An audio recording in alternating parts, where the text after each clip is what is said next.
God said to Abraham, "And I will make of thee a great nation, and I will bless thee, and make thy name great, and thou shalt be a blessing.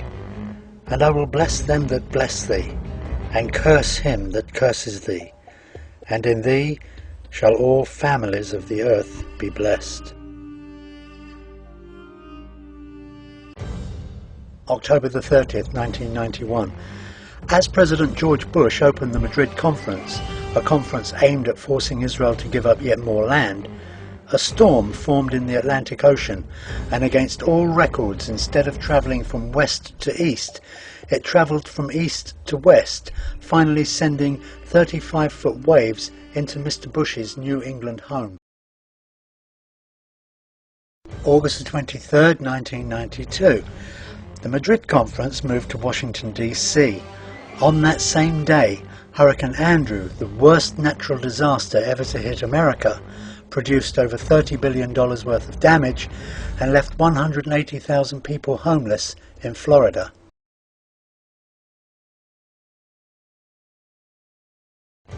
January the 16th, 1994, President Clinton met with Syria's President Assad. The talk centered on forcing Israel to give up the Golan Heights. Less than 24 hours later, January the 17th, a powerful 6.9 earthquake rocked Northridge, Southern California, and was the second most destructive natural disaster at that time to hit the United States, behind Hurricane Andrew.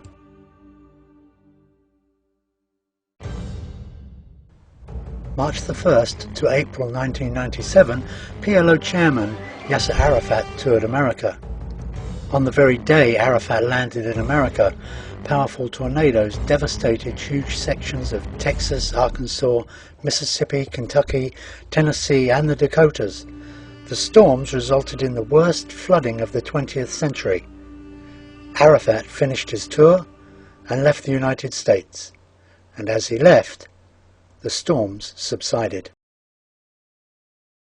January the 21st, 1998, Prime Minister of Israel Netanyahu met with President Clinton at the White House and was coldly received due to the fact that Prime Minister Netanyahu had refused to give in to pressure from the White House to give up more land.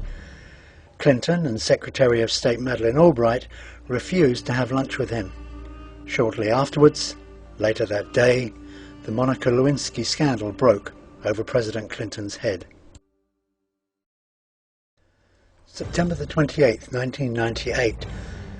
Arafat addressed the United Nations and said he would declare an independent Palestinian state by May 1999.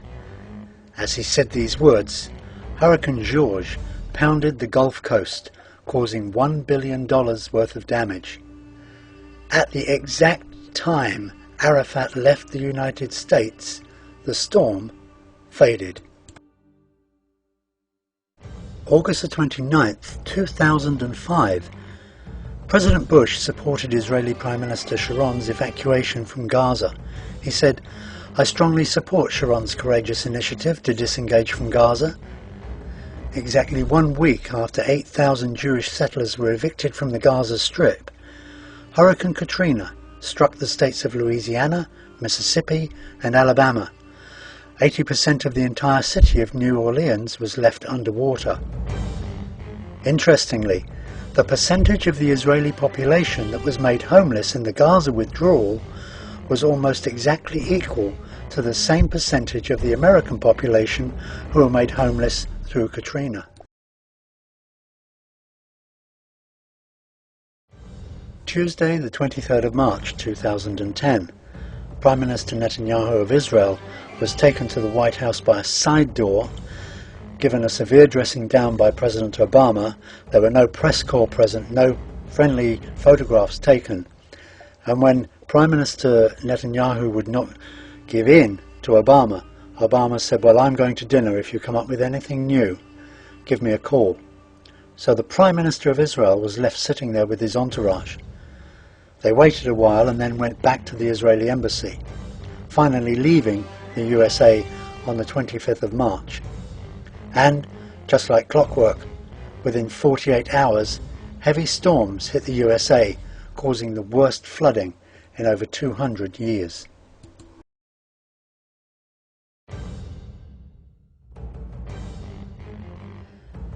On Sunday, April the 11th, 2010, the Jews remember the Holocaust. It's an annual event. 3 days later, on Wednesday, April the 14th, the UK Tourist Board told Israel that the Wailing Wall, one of her holiest places, is not actually part of Israel. Just 24 hours later, on Thursday, April the 14th, the UK were forced to ban flights as volcanic ash blocked airspace and stayed in one place instead of moving away as it would normally do. Against all known records, the airstream took the cloud of ash and spread it like a long finger down over towards the UK and then finally out across Europe. So, in the week Israel was told she cannot advertise her holiest site to tourists, and as Jews remember the horrors of the Holocaust, a volcano eruption causes European aviation to be deprived of over £2.2 billion of revenue and over £1 billion in tourism. Isn't it interesting also that as the Jews remembered the Holocaust and the ovens of Auschwitz and the death camps throughout Europe, God, in return, covered Europe's skies with ash.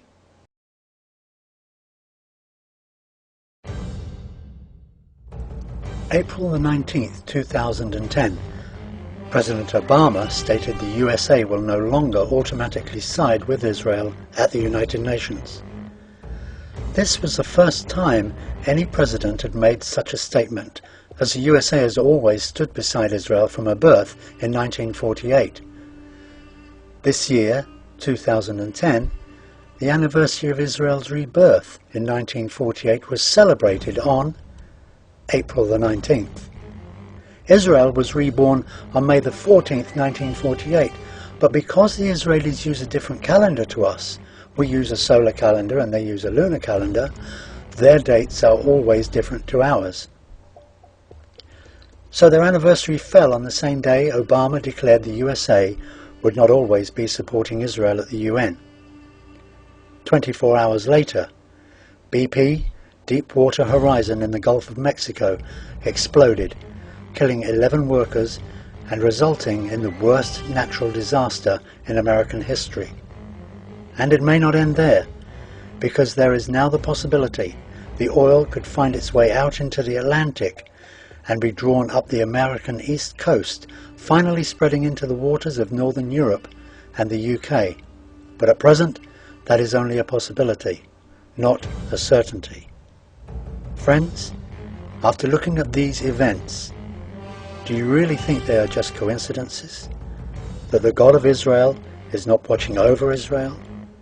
He's blessing those who bless her, and he is cursing those who curse her.